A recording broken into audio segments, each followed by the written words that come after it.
Hey folks, welcome back to the channel. Thanks for tuning in. Thanks for watching. This is Regen Nation. Now, you know I get products and I get to review them and stuff like that.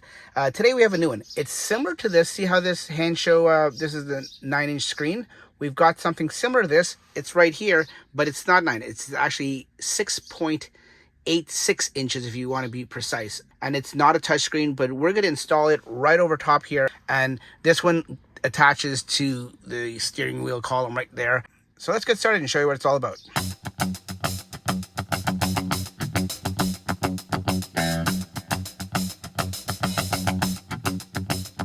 Okay, so if you open up the package here, it's already been opened. There's some instructions and cards and stuff like that.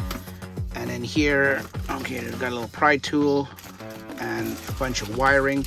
Now this one has, the good thing with this one, it actually has a front facing camera, like a camera that goes on the front bumper, so you can see when you're parking in parking lots and stuff like that, or you're going down the street, that you can see it. So that's pretty interesting. That's pretty cool.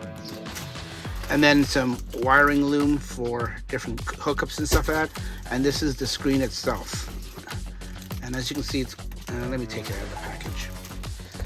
Okay, so as you can see here, it's got the steering column bracket on it, and it goes right over top, and it's a nice little ergonomically styled screen. The good thing about this is when it's installed, it doesn't block the air vent.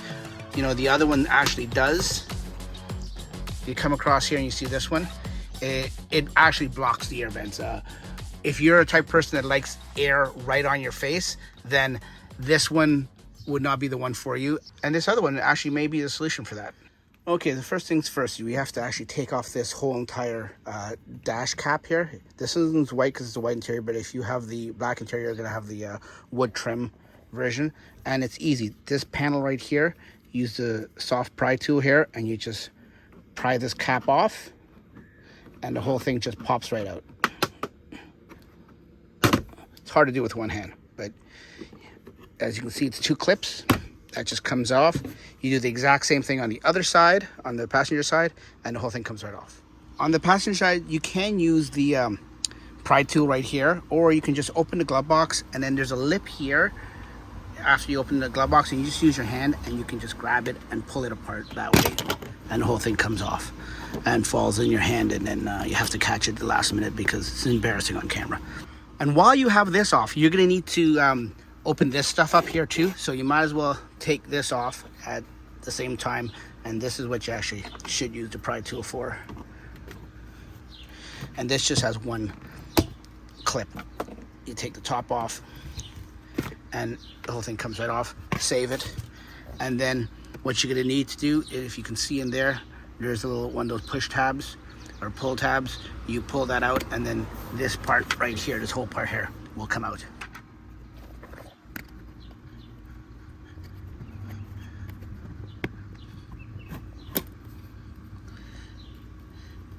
Grab this so you don't lose it, and put this aside too. Then this whole thing just comes up.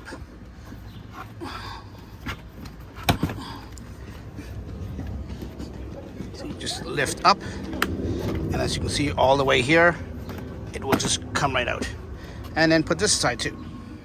Okay, then after that, then there's this carpet trim here, and as you can see on the other side here, there is another one of those tabs. Use the pry tool, lift it up, and pull it out.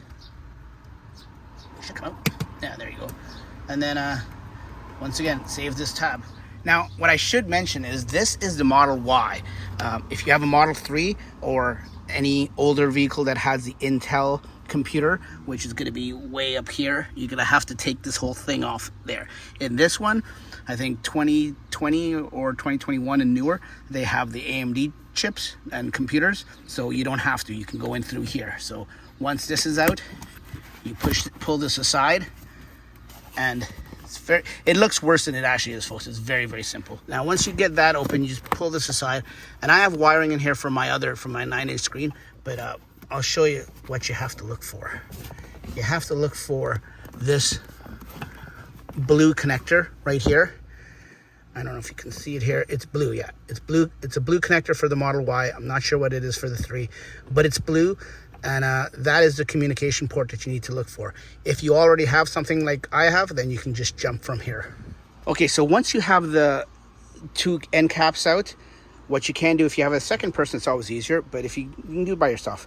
This is always intimidating by the sound it makes and how much force you need, but you just pull this up. And if you pull this up, there's tabs, you can hear them popping off. You do a little bit on this side, go over to the other side, do the same thing, and this whole entire long, 5-foot dash piece comes right out. This is on the driver's side. You pull it up, and as you can see the whole thing just comes right up. And then I'm going to put down the camera, but you basically take this out and you just move it aside.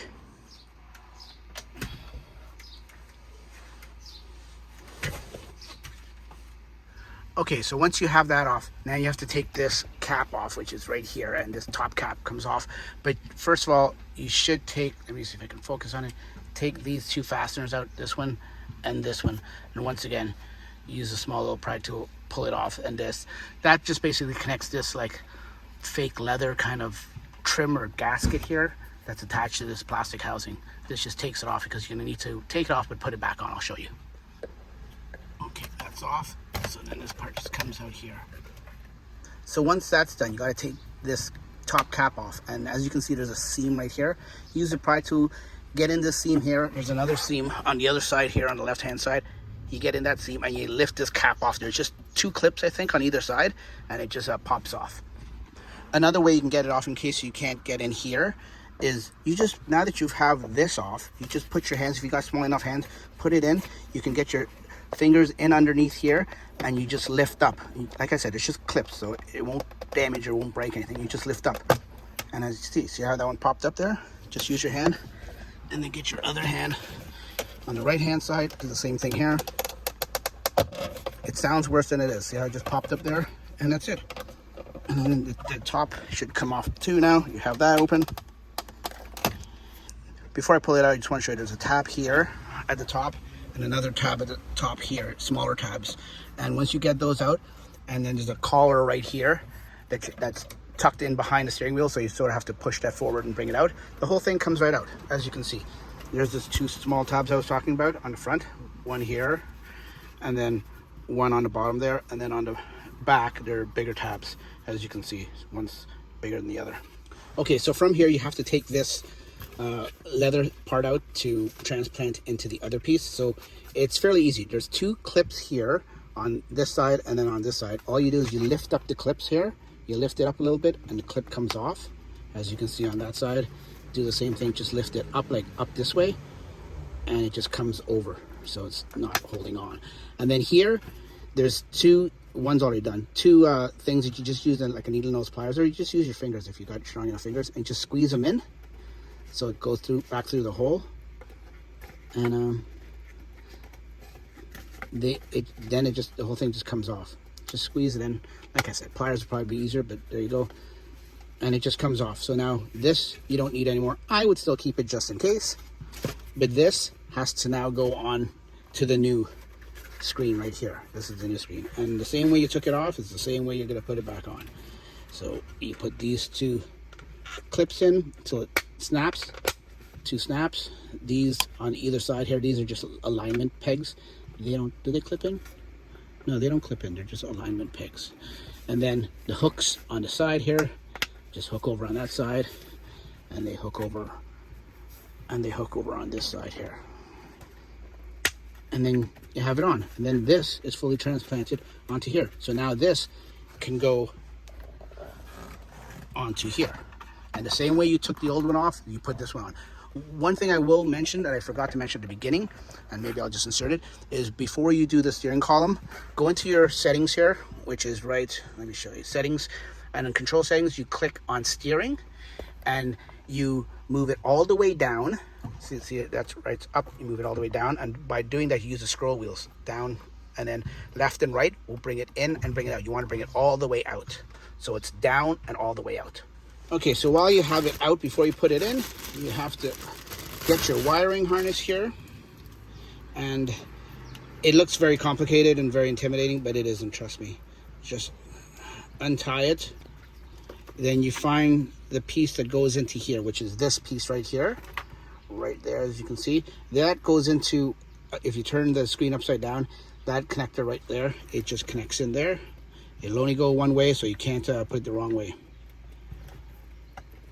Once it's in, then you can put the screen on.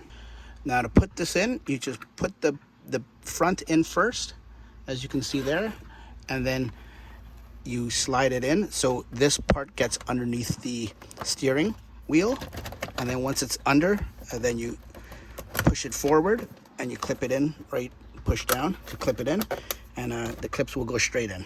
Okay, so once you get the cap back down and the screen on and all the clips, then you put these back on, and these easily go back on the same way they came off. You just push them in on that side, come to this side.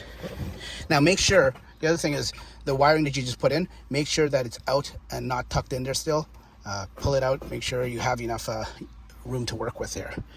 And then you put the other clip in and its proper hole and its proper home, and then push it in, and now you're ready to go. Now this is what the screen looks like before we go any further. So then we take the wiring harness and we find the end, which is going to be, where is it? Right here, that's the end, and that clips into the end that's right here. Once again, it clips in only one way, and it'll snap in once it clips in. Once that is done, then you take this wiring here and you just feed it along the channel here of the dash.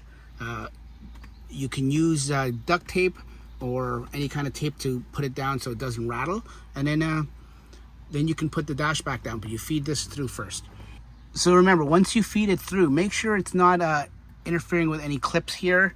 You got a clip there, you got a clip there, you got clips all over the dash here. So make sure that this wiring is away from that. That's why I say maybe use some duct tape and just stick it down so it's down and flush out of the way. And there's another clip here you don't want to get in the way of, so you just maybe put it up here or something.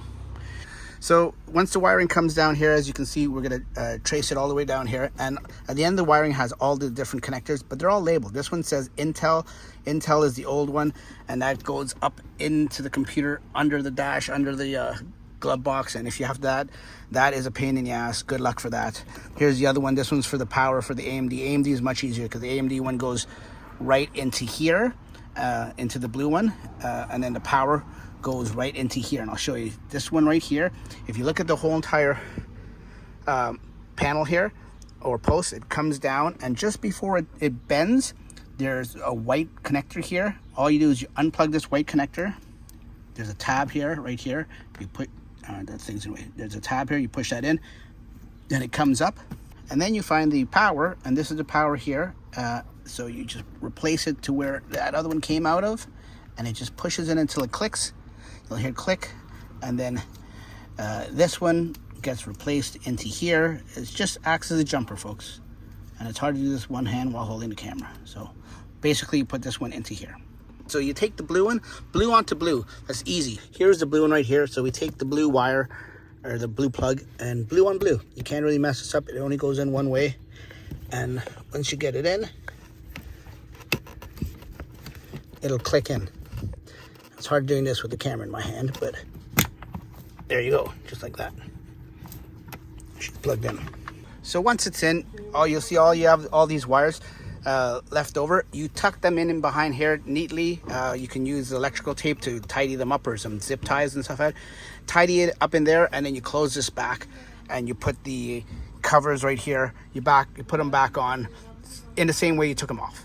So next, we're going to install the camera. And it comes with these little mounting screws. You may not need it because, as you can see on the camera, it has, no, actually, I was gonna say it has double-sided tape, but it actually does have it. I just have to find where it is. Oh, here's the bracket here. And yeah, as you can see, it comes with a bracket and double-sided tape.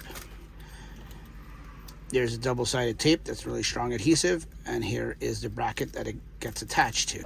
But before we do that, let's just test it out to make sure it actually works before we fish it and run it all the way through the front, which is what we have to do. So you take this off, and then remember these two things that we took off here. The yellow one denotes video, so that's what that's for. So we take this and we connect it just it just goes in one way and it clicks, folks. So just twist it until you line up the arrows and then it clicks. To test it out quickly before we go any further, we just, on the right scroll wheel, you hold it in. As you can see, the screen's already running. Hold it in, and there, the camera comes on. And as you can see, I'm holding it here, and you can see me, my ugly face. Sorry, my ugly face, there you can see. And that is the camera, and it's a pretty good resolution. So we just have to mount this now. Now that you have it tested and it all works, you know, it works, disconnect it from there, right, the yellow, disconnect that, take this wiring out because you have to use that end because it's nice and narrow and slim to fish through the front of the frunk and the firewall, which is down here. Because if you try to fish this is a lot thicker. This is a camera and also can be damaged instead of fishing the small little piece. So we're going to open up the frunk, and in the frunk we have to remove these bolts right here. There's two right here. 1, 2, they're 10 mils. And before you do that, you also lift this up, and this lifts up very, very simply. Let me just put down the handy dandy fish tape that we're going to need. This lifts up very easily. You just pull it and it just clips again. It's going to sound worse than it is, but mine comes up a lot easier because I've taken this out so many times, but yours might be a little harder. Once you get it out, you hold it here and you put it somewhere safe. And yeah, so once you have this off, so it's the 210 mils, then there's a fastener right here that you need the pry tool for, and then 210 mils right here, and then this whole entire bucket comes out.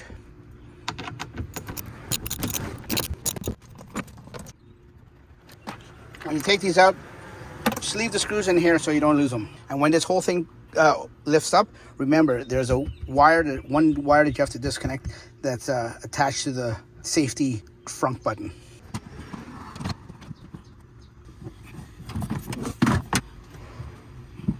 Okay, so once you have the whole front tub out, this is what it looks like.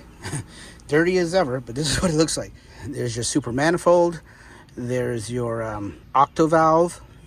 So what we have to do is we have to install the camera. We have to put it on under here. Now, my license plate goes on here because I've got a removable Bandit license plate. So I might not put it here because when I put the bracket on, it'll probably block it. It's supposed to go in here, and then you run the wire through these little vent holes here, and it comes out. If you look on the other side here, it comes out right where my hand is. I can already feel it coming out, so that's where you put it. So get some wiring or a fish tape like this, and what you're gonna do is you're gonna just fish it through here. And like I said, once you poke it through here, you'll be able to see it on the other end. So there's a little rubber seal that if you look down here, you can see that, see there, you can see daylight, and then you can see the fish tape that I pulled through. So you just pull it through there. So after you fish everything through and you got all your wire here, then this end here has to be fished through the firewall. And I don't know if you can see it here, but if you look right over here, let me zoom in a little bit. Right in there, right where I'm pointing there, there's a firewall there, and that goes out to the inside of the car, and it's a little rubber gasket where it has like a loom of other wiring that comes into the car. That comes through right up in here, and this is where the firewall comes out of. Believe it or not, you just have to pull this. There's some liner here. You just have to pull that off. Where it comes out is actually right up. If you're looking at it here, right up here, where you see the flashing lights, you stick your finger up in here, and you can feel a rubber gasket. That is the firewall where you use a fish tape or some kind of a tape, and you'll feel where it comes out of. Okay, so once it's fished through, you can just grab the end, which is right here. I got it through, and just pull it, gently pull it, until you pull up all the excess. And well, actually you don't have to pull up all the excess. All you have to do is pull enough that'll get it up here and over to the yellow connector right there, and then the excess can stay in the frunk.